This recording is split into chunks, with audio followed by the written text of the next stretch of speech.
우리가 함께 나와 예배하고 찬양하고 기도하게 하심을 감사를 드립니다. 또 정규 수련을 통해서 우리에게 말씀과 은혜를 주셔서 감사를 드립니다. 학계 선지자 시대 이스라엘 백성들처럼 우리는 많이 바쁘고 또 먹고 살기 힘들고 또 불안한 가운데 지내고 있습니다. 그렇지만 변수인 이 상황이나 어려움이나 우리의 상태를 바라보는 것이 아니라 상수이신 만군의 하나님의 능력과 주님의 신실하심을 의지해서 영적 부흥을 이루게 하여 주시옵소서. 하나님 아버지, 우리가 세상을 살면서 참 하나님을 잊어버리고 사람들을 두려워할 때가 너무나도 많았습니다. 하늘과 땅을 창조하시고 우리를 지으시고 온 세상을 다스리시고 공의와 구원을 세세토록 이루시는 하나님을 의지함으로 아무것도 두려워하지 않게 하여 주시옵소서. 이 시간 우리가 감당이 안 되는 여러 기도 제목들, 어려움들 가지고 나왔습니다. 내 이름으로 무엇이든지 구할 때 시행하리라고 말씀하셨는데 우리의 기도에 응답해 주시고 은혜를 베풀어 주시고 길을 열어 주시옵소서. 이 시간 성령과 말씀을 우리에게 부어주셔서 새롭게 되고 변화되고 믿음의 사람이 다 되게 하여 주시옵소서. 예수님 이름으로 기도드립니다. 아멘. 하나님 말씀은 이사야서 51장 12절에서 23절까지 보겠습니다. 이사야서 51장 12절에서 23절까지 구약 1031페이지 부분입니다. 이사야서 51장 12절에서 23절까지입니다.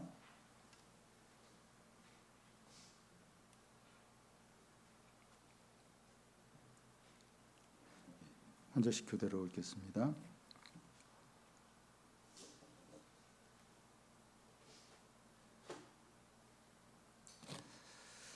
이르시되 너희를 위로하는 자는 나 곧 나이니라. 너는 어떠한 자이기에 죽을 사람을 두려워하며 풀같이 될 사람의 아들을 두려워하느냐.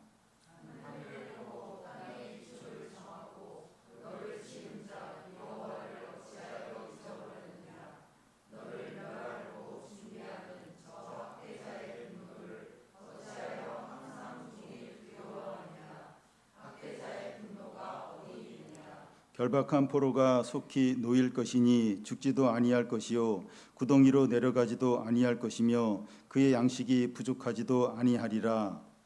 나는 내 하나님 여호와라. 바다를 휘저어서 그 물결을 기울이게 하는 자이니 그의 이름은 만군의 여호와니라.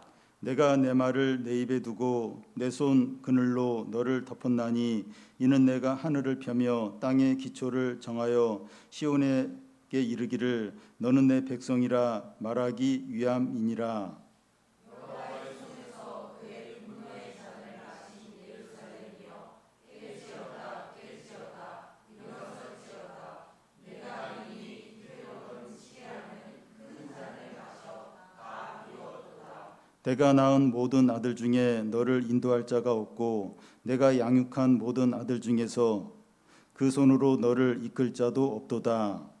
이 귀까지 내게 갇혔으니 누가 너를 위하여 슬퍼하랴. 곧 방패와 멸망이요 기근과 하리라. 누가 너를 위로하랴. 내 아들들이 곤비하여 그물에 걸린 영양같이 온 거리 모퉁이에 누웠으니 그들에게 여호와의 분노와 내 하나님의 견책이 가득하도다.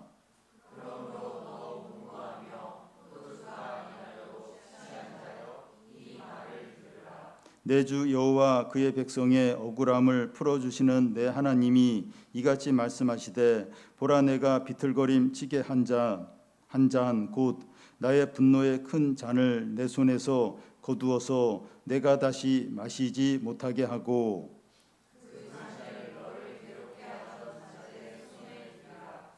그들은 일찍이 내게 이르기를 엎드리라. 우리가 넘어가리라 하던 자들이라.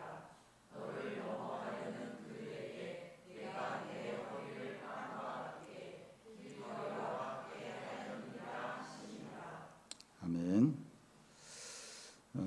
월드컵이 오늘부터 이제 시작인데 다른 때보다 열기가 약한 것 같습니다.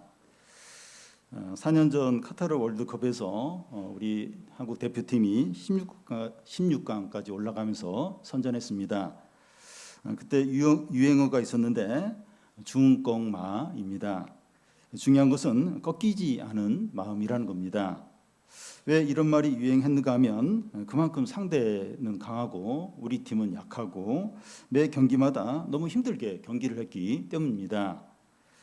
그 당시에 청년들이 이 말을 많이 이렇게 사용을 했는데 현실적으로 이 청년들의 진로와 취업과 또 결혼이 너무 어렵기 때문에 공감을 많이 이제 했기 때문입니다. 그런데 4년이 지난 지금 이 청년들뿐만 아니라 이 모든 사람들이 힘들지 않나 생각됩니다. 주가가 많이 오르지 않았나 할 수 있는데 이 주식으로 돈을 버는 사람은 극히 일부 사람들이고 대부분의 사람들은 고유가, 고물가, 고금리로 더 살기가 힘들어졌습니다. 이번 월드컵에서도 사람들은 중꺾마를 외치면서 이 대표팀을 응원하고 그들의 인생에서도 위로를 받으려고 할지 모르겠습니다. 오늘 우리들도 똑같이 힘들 수 있는데 우리도 중꺾마를 외치며 이제 힘을 얻으려고 하는 것이 아니라 하나님의 말씀으로 힘을 얻어야 된다고 생각됩니다. 이사야서는 이 바벨론 포로 상태에 있는 이스라엘 백성들을 위해서 쓰여졌습니다. 이스라엘 백성들은 나라가 망하고 성전이 파괴되고 자기들은 먼 나라의 포로로 끌려와서 생활하고 있습니다. 지난주 말씀을 보면 여호와의 종을 따르는 자들이 여호와의 팔이여 깨소서 하면서 이 출애굽 때의 능력과 구원을 다시 행해달라고 이렇게 구했습니다. 탄식하면서 기도를 했습니다.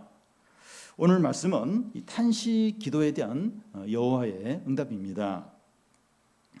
여호와의 응답은 여호와가 내가 누군지, 너희는 어떤 존재인지, 너희가 두려워하는 존재의 실체가 무엇인지 이제 아는 겁니다. 그리고 여호와 하나님이 깨어나시는 것이 필요한 것이 아니라 너희가 깨어나야 한다는 겁니다. 너희가 깨어서 하나님이 어떤 분이고 너희가 어떤 존재인가 깨닫고 하나님이 온 세상을 다스리시고 하나님의 정의와 구원이 세세토록 이루어지는 것을 알아야 한다는 겁니다. 우리는 이제 현실을 살아가면서 낙심하고 두려워하고 탄식을 합니다. 믿음이 없어서가 아니라 믿음이 있기 때문입니다. 오늘 말씀은 우리 탄식에 대한 이 하나님의 응답입니다. 우리의 현실을 바라보면 낙심이 되지만 현실을 주관하시는 하나님을 봄으로써 소망과 확신을 가지시기 바랍니다. 먼저 이 탄식에 대한 하나님의 응답은 너희와 너희 자신과 두려워하는 존재 실체를 알라는 겁니다. 12절 13절을 한 절씩 교독 읽겠습니다. 이르시되 너희를 위로하는 자는 나 곧 나이니라. 너는 어떠한 자이기에 죽을 사람을 두려워하며 풀같이 될 사람의 아들을 두려워하느냐.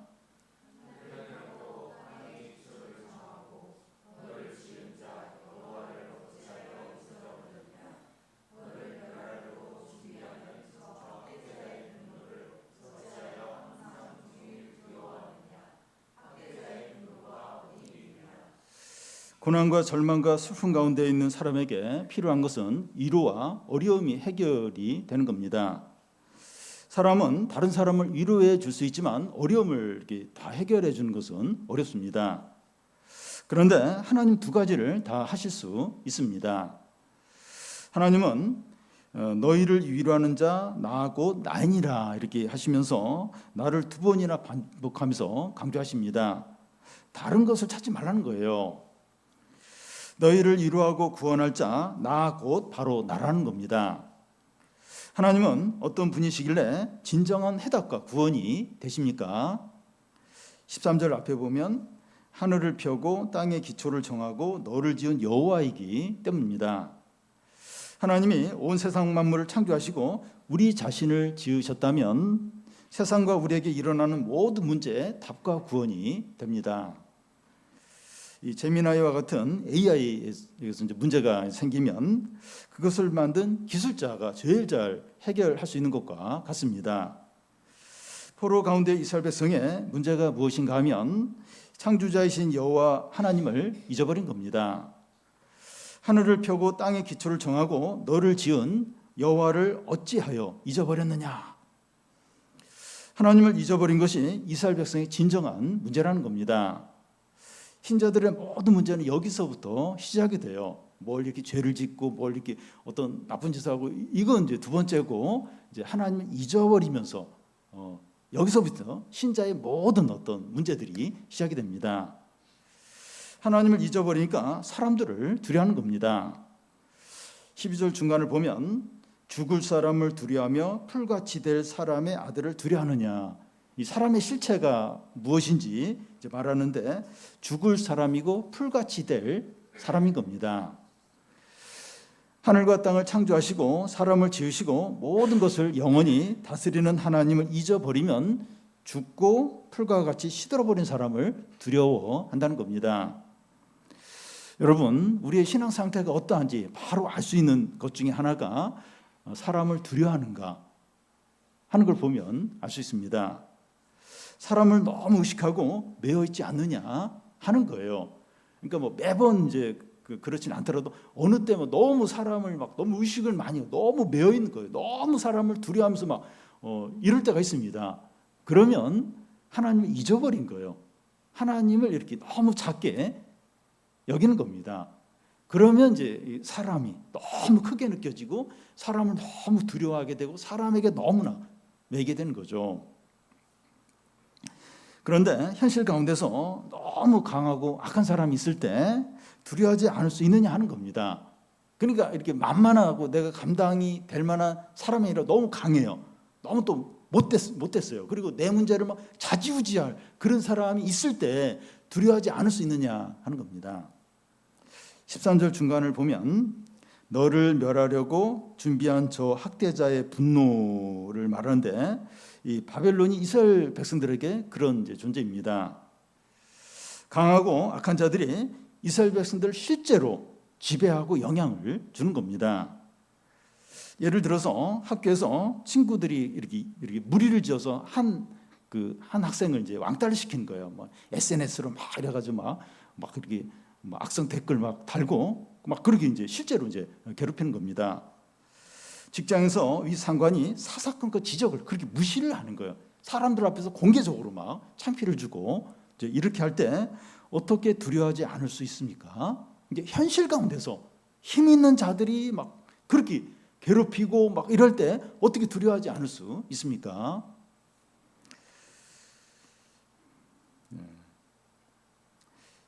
13절 끝에 보면 이 학대자의 분노가 어디 있느냐 하는데, 이 학대자가 영원할 것 같아요. 그리고 사라지지 않을 것 같습니다. 그런데 이 바벨론이 사라지듯이 무력하게 되는 겁니다. 이스라엘 백성은 하나님의 말씀대로 70년간 이제 바벨론 포로 생활하다가 귀환해요. 거기서 돌아오게 됩니다. 사람이 죽고 풀과 같이 하루살이 같이 이렇게 그렇게 되지만 하나님은 온 세상을 창조하시고 다스리시고 하나님의 공의와 구원은 세세토록 이루어지기 때문입니다.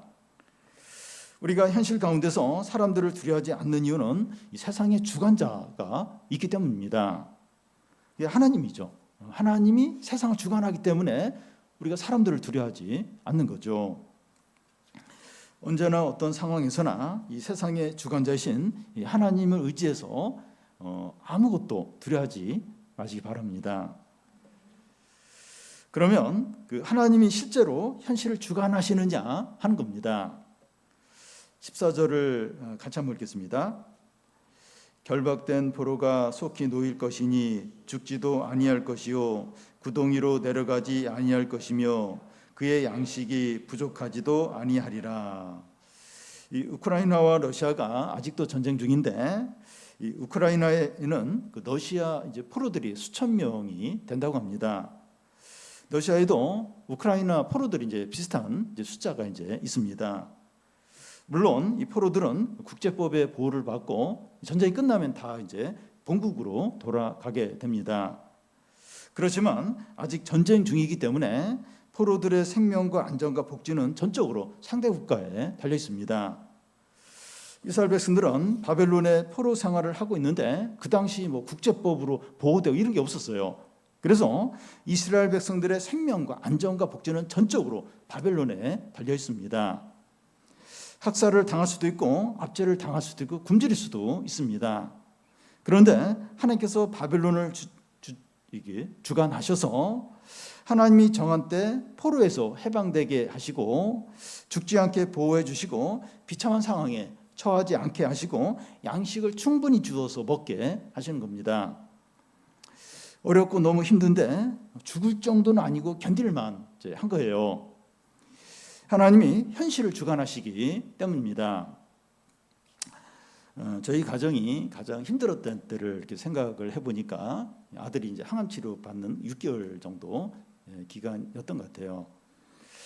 항암 치료를 2주마다 이제 한 번씩 받는데 이제 아들은 이제 치료를 받고 오면 이제 막 거의 이제 이렇게 막 힘도 하나도 없고 굉장히 이제 힘들어 이제 합니다. 아내는 이제 이렇게 아들 식사 준비를 이렇게 해주는데 뭐 이렇게 식욕이 없으니까 이렇게 뭐 음식 준비를 하는데 고생을 많이 했습니다. 저희는 이제 그때 한 6개월 때를 뭐 이렇게 생각하고 싶지 않은 그런 어떤 시기죠. 그런데 돌아보면 우리 가족이 서로 감사하다는 말을 제일 많이 한 시기가 그때가 아닌가 이제 생각이 됩니다. 무슨 말인가 하면 상황이 제일 힘들었는데 하나님께서 주관하셔서 견딜 수 있게 하시고 큰 은혜를 주셨던 그런 시기였습니다. 하나님이 세상을 주관하신다고 해서 어려움이 없는 것이 아니라 어려움이 있지만 견딜 수 있게 하시고 살 길을 열어주시는 거죠. 그래서 우리는 하나님이 어떤 분이고 우리가 어떤 존재인지 분명하게 알아야 합니다. 15절 16절을 한 절씩 교독 읽겠습니다. 나는 내 하나님 여호와라. 바다를 휘저어서 그 물결을 뒤흔드는 자이니 그의 이름은 만군의 여호와라.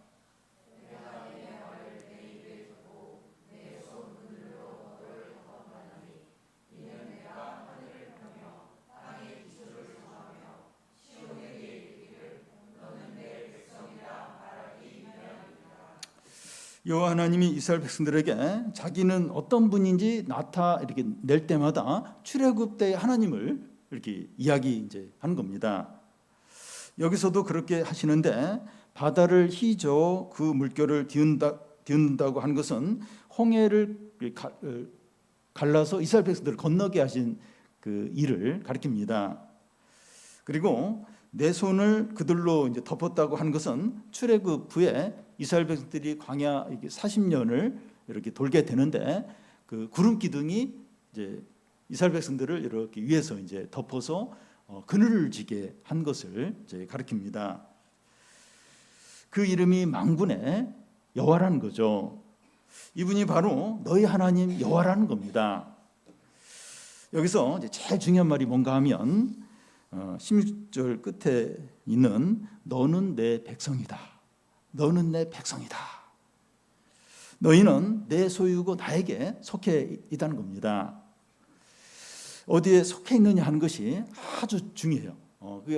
어느 때는 그게 너무나도 이제 중요할 때가 있습니다. 우리가 대한민국 국민이라는 사실이 국내에 있을 때는 별로 느껴지지 않습니다. 그런데 외국에 나가서 위기 상황을 맞을 때 한국 국민이라는 것이 생사를 좌우할 정도로 굉장히 아주 중요하게 결정적으로 이렇게 다가올 때가 있습니다. 수년 전 아프가니스탄이 그 탈레반에 점령될 때 한국 국민들이 군 수송기를 타고 급히 이제 이렇게 탈출한 적이 있었고 수단 내전으로 히바 가정이 필사적으로 이제 이렇게 탈출을 할 때가 있었는데 한국 군 수송기를 타면 확실히 사는 거예요. 근데 그걸 못 타면 이제 생사가 어떻게 될지 모르는 거죠. 그것을 판가름하는 것이 국가 소속을 증명하는 여건입니다. 그래서 이렇게 그래서 이렇게 어떤 큰 재난이나 어떤 위기 상황이 생겼을 때 뭘 이제 제일 먼저 챙겨야 되느냐, 뭐 물, 식량, 뭐 돈, 그게 아니라 여권을 반드시 챙겨야 된다고 이제 그런 말을 합니다. 그러니까 어디에 소속이냐 이게 결정적으로 중요하고 그걸 이제 증명하는 게 이제 여권이죠. 하물며 창조주이시고 만군의 여호와 하나님의 소유 백성이라면 얼마나 확실하고 안전하고 복되겠느냐 하는 겁니다. 전에 코로나 때 이제 지원금이 나오는데 서울 도민하고 경기도 도민하고 이게 지원금이 이제 다른 겁니다. 어디에 소속이 되느냐에 따라서 혜택도 이제 달라지는 거예요. 여호와 하나님께 속한 자는 어떻습니까? 49장에서 여인이 젖먹는 자녀를 잊겠느냐, 혹 잊더라도 하나님은 너희를 잊지 않겠다고 하셨고 내 손바닥에 너희를 새겼다고 이렇게 했습니다.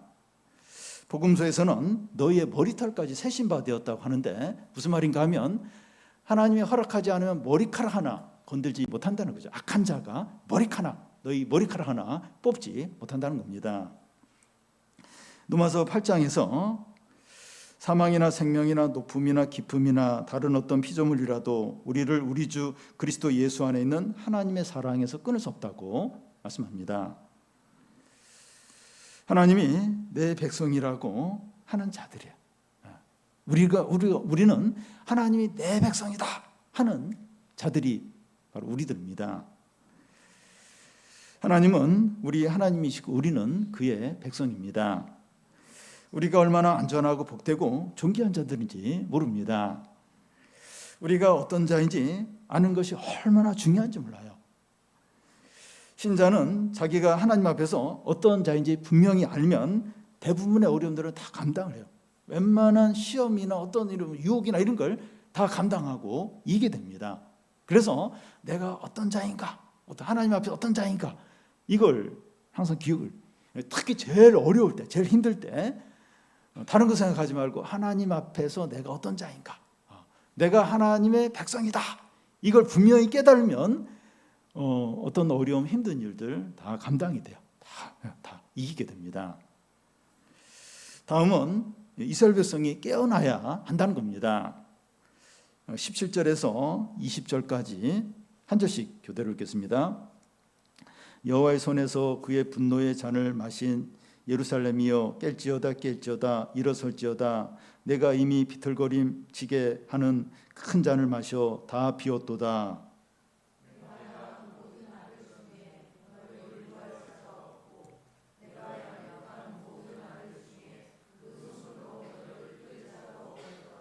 이 두 가지 일이 내게 닥쳤으니 누가 너를 위하여 슬퍼하랴. 곧 황폐와 멸망이요 기근과 칼이라. 누가 너를 위로하랴.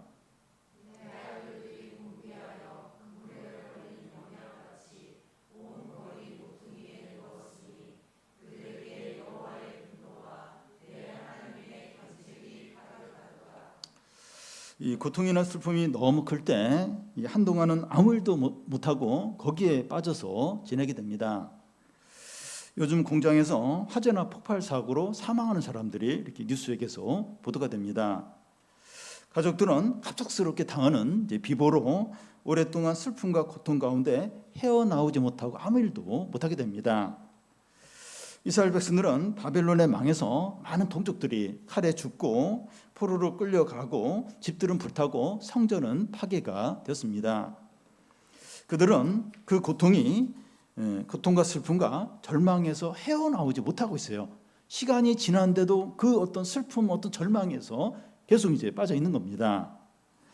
성경은 이런 이스라엘 백성들의 상태에 대해서 어떻게 말을 합니까? 여호와의 손에서 그의 분노의 잔을 마셨다는 거예요. 큰 잔을 다 마셔서 비틀거리다가 쓰러져서 못 일어난다는 겁니다. 이스라엘 백성이 마신 잔이 이 분노의 잔이라고 하는데 그들의 죄에 대한 분노의 잔입니다. 죄를 이제 처음 몇 번 지을 때는 달콤해요. 또 즐겁고 걱정할 것이 없는 것처럼 보입니다. 그런데 죄가 반복이 되면 습관이 되고 더 크고 심각한 죄를 짓게 됩니다. 그런데 그러면 이제 술에 취하듯이 죄의 지배를 당하고 술에 취해 쓰러지듯이 쓰러지고 못 일어나는 겁니다. 죄에 대한 이 분노의 잔을 이제 아무도 피하지 못하고 다 이게 마시게 된다는 거예요. 그러니까 이렇게 죄를 지으면 그리고 자기 잊어버려요. 근데 이게 이제 이 죄가 분노의 잔이 되어서 그 죄 지은 사람에게 찾아오는데 못 피한다는 거예요. 그 분노의 잔을 다 이제 마시게 된다는 겁니다. 좀이 옷을 서서히 갉아먹어서 옷이 망가지는 것처럼 죄가 사람에게 독이 든 술을 마시게 해서 결국 쓰러지고 일어나지 못하게 하는 겁니다. 하나님은 회개하지 않은 죄들을 분노의 잔에 타서 본인에서 남김없이 본인에게 남김없이 다 마시게 하십니다. 아무도 피할 수 없어요. 이 분노의 잔, 회개하지 않는 죄, 그 죄가 다 담겨 있는 이 분노의 잔을 하나님이 그 각자에게 이렇게 주는데, 나는 그거 안 마신다. 나는 그 마시고 싶지 않다. 피할 수 있는 아무도 다 그걸 본인이 다 마셔야 하는 겁니다. 하나님의 구속사에 따라서 이렇게 이제 되는 거예요. 악한 자는 이제 옷이 이렇게 낡아지는 것처럼 망해가고 하나님의 공의와 구원이 세세토록 이루어지는 게 구속사인데, 이 구속사에 따라서 악한 자, 죄를 짓고 회개하지 않은 자는 이 분노의 잔을 마시고 쓰러지고 이제 망하게 되는 겁니다. 여러분, 이 사람이 죄를 짓는 건 자유인 것 같아요. 죄를 지을 수도 있고 안 지을 수도 있고, 죄 지어도 아무 일이 없는 것 같고 자유인 것 같지만, 그 자유에 대한 대가는 처절한 심판인 거예요. 이 분노의 잔, 하나님의 이 죄를 다 이렇게 갈아 넣은 이 분노의 잔을 마시고 처참하게 이제 심판을 이제 당하는 겁니다. 하나님이 이 주신 분노의 잔을 마신 이스라엘 백성들에게는 미래도 이제 없습니다. 18절인데, 내가 낳은 모든 아들 중에서 너를 인도할 자가 없고 너를 이끌 자도 없다고 하는데, 마치 술 취한 부모를 부축해서 이렇게 그 자식이 이렇게 집으로 이렇게 모셔가는 어떤 그런 게 연상이 됩니다. 부모 세대가 죄와 불신앙으로 무너졌으면 이 자식 세대는 달라야 되는데 똑같은 거예요. 자식 세대도 또 소망이 없다는 겁니다. 그들의 아들들이 어떤 상태에 있습니까? 20절 앞에 보면 곤비하여 그물에 걸린 영양처럼 온 거리에 모퉁이에 넣었다는 겁니다. 아들들이 길거리에서 덫에 걸려 있다는 것은 절망이죠. 조롱거리이고 비참함을 보여줍니다. 젊은 세대들이 하나님을 떠나서 세상의 성공과 또 재미와 쾌락에 빠져서 지낸다는 거예요. 그러면 자식 세대에 미래가 없는 거예요. 소망이 없는 겁니다. 근데 점점 우리 세대도 지금 우리나라도 그런 것 같아요. 점점 젊은 세대는 점점 이렇게 떠나고 점점 젊은 세대는 교회에 없고 이 세상 재미와 성공과 안정과 행복 거기에 많이 거기에 빠져 있습니다. 그러면 이제 미래가 없는 거예요. 미래가 없는 겁니다. 이스라엘 백성들이 한마디로 어떤 상태에 이제 있다는 겁니까? 19절에 황폐와 멸망이고 기근과 칼의 지배에 있는 겁니다. 누가 슬퍼하거나 위로해 줄 사람이 아무도 없는 거예요. 주위에 누가 이렇게 도와주고 이렇게 뭔가 그럴 사람이 아무도 이제 없는 겁니다. 죄에 대한 분노의 잔을 마시는 것이 이런 거예요. 본인도 이제 쓰러져서 이제 소망 없이 그냥 망하고, 또 자식 세대, 그 젊은 세대도 소망이 없고, 또 주위에서도 아무도 안 도와주는 거예요. 관심도 갖지 않고 위로도 안 해주고 아무도 없는 거예요. 이게 분노의 잔을 마신 이게 마지막이죠. 이런 겁니다. 그런데 이런 가운데서도 이스라엘 백성에게는 소망이 있어요. 이렇게 하면 그냥 끝난 건데 이스라엘 백성들에게 이제 소망이 있는 겁니다. 20절 중간인데, 그들에게 여호와의 분노와 내 하나님의 견책이 가등하다 이렇게 하는데, 무슨 말인가 하면 이스라엘 백성이 지금 당하는 황폐와 이 재난은 하나님의 분노이고 하나님의 징계라는 겁니다. 하나님께서 때리고 벌 주신 것이기 때문에 하나님께 회복과 구원이 있다는 겁니다. 그러니까 매를 맞는데 부모에게 매를 맞는 거하고 이렇게 다른 사람 이렇게 뭐 깡패든지 뭐 이렇게 모르는 사람한테 매를 맞는 건 달라요. 그러니까 부모가 부모가 이제 이렇게 야단치고 또 뭐 이렇게 벌을 주는 건 다시 부모가 또 그 자식이기 때문에 다시 회복을 시켜주는 거죠. 그러니까 지금 이스라엘이 당하는 지금 이 재난들 고통은 그 하나님의 징계고 하나님의 벌이라는 거예요.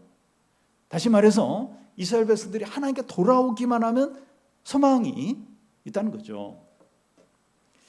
하나님께서 이 분노의 잔을 마시게 해서 쓰러졌어요. 그리고 자녀들도 온 거리에서 조롱거리를 당하게 하시는 이유는 죄를 회개하고 하나님께 돌아오도록 하기 위해서라는 거예요. 완전히 이스라엘이 망했죠. 바벨론 포로 잡히고 뭐 자식 세대에도 뭐 이렇게 미래가 없고 이렇게 하신 이유는 이렇게 회개하고 돌아오도록 하기 위해서 이제 이렇게 좀 하셨다는 거죠. 하나님의 책망이고 징계인 겁니다. 그래서 10절 중간처럼 외치시는 겁니다. 예루살렘이여 깰지어다 깰지어다 일어설지어다. 하나님이 깨어나셔야 하는 것이 아니라 너희가 심체와 절망과 불신앙에서 깨어나야 한다는 거예요. 그러니까 앞에서 이 9절에서는 여호와의 팔이여 깨소서 그래서 하나님이 지금 잠자고 무관심하고 하나님 아무것도 이렇게 일하지 않는 게 문제라고 이제 그렇게 생각했는데 그게 아니에요. 문제는 이제 너희들이 깨어나야 된다는 거죠. 너희들이 깨어나야 한다는 거죠. 하나님은 한 번도 졸지 않으세요. 잠을 자신 적도 없고 그냥 아무것도 안 하고 그냥 쉬고 계신 적이 한 번도 없습니다. 졸지도 않고 자지도 않으시고 가만히 아무 일도 안 하고 가만히 계신 적 한 번도 없습니다. 문제는 너희들이라는 겁니다. 문제는 우리입니다. 문제는 나예요. 나. 문제는 납니다. 내가 깨어나야 돼요. 내가. 그러니까 막 이렇게 누가 문제고 뭐 상황이 문제고 막 얘기하는데 문제는 나요. 문제의 진정 원인은 납니다. 내가 깨어나야 돼. 내가. 하나님이 문제가 아니에요. 자꾸 이제 하나님께 또 이렇게 뭐 남편한테 아내한테 자식한테 뭐 누구에게 막 또 뭐 국가에 뭐 정부에 막 이렇게 하는데 진정한 문제는 납니다. 내가 깨어나야 됩니다. 이스라엘 백성에게 깬다는 것이 뭡니까? 여호와 하나님이 어떤 분인지 깨닫고 그들 자신이 어떤 존재인지 깨닫고 그들이 두려워하는 실체, 두려워하는 사람들의 실체가 뭔지 그걸 아는 겁니다. 생각하고 깨닫는 거예요. 생각을 안 해요. 이 침체에 빠졌을 때는 생각을 안 하고 그냥 핸드폰만 보게 되고 자꾸 뭐 이렇게 먹는 걸로 이렇게 뭔가 기분 전환하려고 하고 생각을 하기 싫어요. 근데 생각을 해야 돼요. 깨달아야 됩니다. 이것을 깨닫기 위해서 무엇을 해야 됩니까? 21절을 보면 같이 한번 읽겠습니다. 그러므로 너 공고하며 포도주가 아니라도 취하는 자여 이 말을 들으라. 중요한 게 이 말을 들으라는 겁니다. 하나님의 말씀을 들어야 돼요. 말씀을 들어야 깨닫게 됩니다. 깨달아야 돼. 생각을 해야 돼. 말씀을 들어야 생각을 하게 되고 깨닫게 됩니다. 신앙 회복을 위해서 말씀을 듣는 것이 제일 중요해요. 신앙 회복하려면 말씀을 들어야 돼요. 말씀을 들어야 됩니다. 어떤 하나님의 말씀입니까? 22절, 23절인데 한 절씩 교대로 읽겠습니다. 내 주 여호와 그의 백성의 억울함을 풀어주시는 내 하나님이 이같이 말씀하시되 보라 내가 비틀거림 자치게 하는 잔 곧 나의 분노의 큰 잔을 내 손에서 거두어서 내가 다시는 마시지 못하게 하고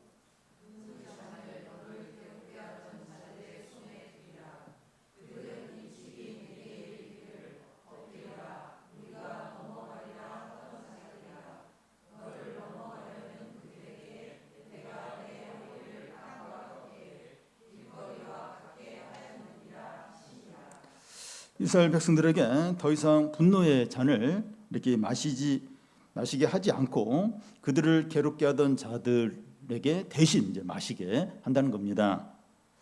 그들이 전에 너희를 엎드리게 하고 너희 등을 이제 밟았다고 하는데 이제 그들이 똑같이 당하게 한다는 겁니다. 굉장히 모욕적이에요.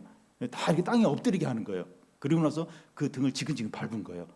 그러니까 바벨론이 이스라엘을 그렇게 그런 어떤 아주 심한 모욕을 했는데 이제는 바벨론이 그런 일을 똑같이 당하게 한다는 겁니다. 하나님은 어떤 분인가 하면 그 22절 앞에 보면 그의 백성의 억울함을 풀어주시는 하나님이십니다. 우리는 죄로 인해서 징계를 받는 것인데 하나님은 우리의 억울함을 갚아주세요. 그러니까 이스라엘 백성들은 자신의 죄로 인해서 그런 어떤 모욕을 받은 거죠. 그런 무시를 당했는데 하나님은 그 이스라엘 백성의 그 억울한 걸 다 갚아주신 겁니다. 그 이유는 하나님의 백성이기 때문에, 내 백성이기 때문에 내 백성에게 그렇게 무시를 하고 또 이렇게 수치를 주고 그런 어떤 자들에 대해서 이렇게 갚아 주신다는 겁니다. 이스라엘 백성과 이 바벨론 백성이 똑같이 이제 분노의 잔을 마셔요. 그러니까 이스라엘 백성이 먼저 마셨고 이제 바벨론도 이제 하나님이 억지로 이제 이렇게 마시게 해서 이제 마시게 되는데 차이가 무엇입니까? 이스라엘 백성은 분노의 잔을 마시고 깨어나요. 깰쩌다 해서 깨어나요. 깨어나지만 바벨론은 그대로 취해서 깨어나지 못하고 망하는 겁니다. 믿는 자들이나 믿지 않는 자들이 똑같이 어려움을 당하는 것 같지만 본질적으로 달라요. 그런 나이 드신 분들 중에 그런 말씀 하시는 경우가 있어요. 그러니까 뭐 예수님 믿나 예수님 안 믿나 똑같다는 거예요. 이렇게 뭐 병도 걸리고 경제적으로 어렵고 뭐 부도도 나기도 하고 또 암에 걸리기도 하고 똑같다는 거예요. 똑같아. 예수. 근데 똑같은 게 아니에요. 달라요. 본질적으로 다릅니다. 믿는 자들은 정결케 되고 또 깨어나고 신앙이 성숙하게 되는 기회가 되지만 믿지 않는 자들은 망하고 끝나는 거예요. 그냥 그걸로 그냥 고생하고 그냥 그걸로 이제 끝나는 겁니다. 그래서 우리는 고난과 어려움을 당할 때 빨리 어려움에서 이렇게 탈출하도록 그래서 물론 이제 그 위해서 기도도 하고 노력도 해야 되지만 목표가 빨리 어려움이 해결되는 이제 그걸 목표로 하는 것이 아니라 생각을 해야 돼. 생각을. 분명히 하나님이 이런 어려움을 그러니까 막을 수도 있는데 이런 어려움을 주셨는데 왜 이런 어려움을 주셨을까? 이렇게 생각을 해. 생각을 해야 됩니다. 생각을. 말씀을 가까이 하려고 하고 말씀을 통해서 영적인 잠에서 깨어나도록 해야 됩니다. 말씀을 가까이 해야 돼요. 말씀을. 그럴 때 더더욱 좀 말씀을 들으려고 하고 말씀을 읽으려고 하고 의지적으로 그렇게 하면 어떤 그런 침체와 어떤 영적인 잠 어떤 그런 이 어둠 그런 데서 깨어나게 됩니다. 우리는 고난이 길어질 때 하나님이 잠을 자고 있다 무관심하다 그렇게 마음에서 불평을 하고 뭐 여호와의 깨소서 막 이런 식으로 막 이렇게 이제 그렇게 할 때가 있는데 우리가 영적인 잠에 빠져 있지 않는지 돌아봐야 됩니다.